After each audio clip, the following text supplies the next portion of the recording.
ગણેશ ચતુર્થીના પર્વને હવે ગણતરીના જ દિવસો બાકી રહ્યા છે ત્યારે કોલકાતાના મૂર્તિ કલાકાર દીપકભાઈ છેલ્લા 30 વર્ષથી રાજકોટ ગણેશજી અને સાથે જ વિશ્વકર્માજીની મૂર્તિ બનાવે છે। દીપકભાઈ અને તેમના કારીગરો જૂન મહિનાથી મૂર્તિ બનાવવાની શરૂઆત કરે છે। અત્યારે બપ્પાના સૌ ભક્તો ગણેશજીની મૂર્તિનું બુકિંગ કરાવવાનું શરૂ કરી દીધું છે। દીપકભાઈ વર્ષોથી માટીની ઇકો ફ્રેન્ડલી મૂર્તિ બનાવે છે।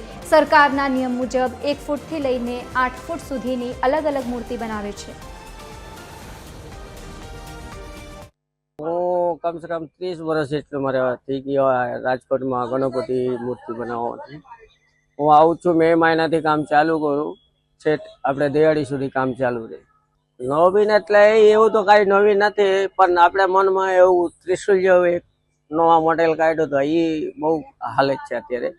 એક નંગ પહેલા બનાવ્યો તો એને પછી 5-6 નંગ એ ટાઈપનો બીજા બનાવ્યા। અમે 7-8 વર્ષથી ગણપતિ બેસાડી છે અને હર વર્ષે અમે અહીંયાથી લઈએ અને આખા રાજકોટમાં રિઝનેબલ ભાવ છે। અહીંયા તમે બહાર જાઓ તો એ જો ગણપતિ 2 ફૂટના 3000 ઉપર છે, પણ અહીંયા આપણને 2500 માં મળી જાય છે અને બહુ સરસ એને કલા વગેરે બહુ સરસ હોય છે, કલર વગેરે બહુ ફાઇન હોય છે અને અહીંયા આવ્યા પછી એકદમ એવું ફિલિંગ થાય છે કે સાચુંમાં અને બહુ સરસ છે, અહીંયા એકદમ સાત્વિક છે।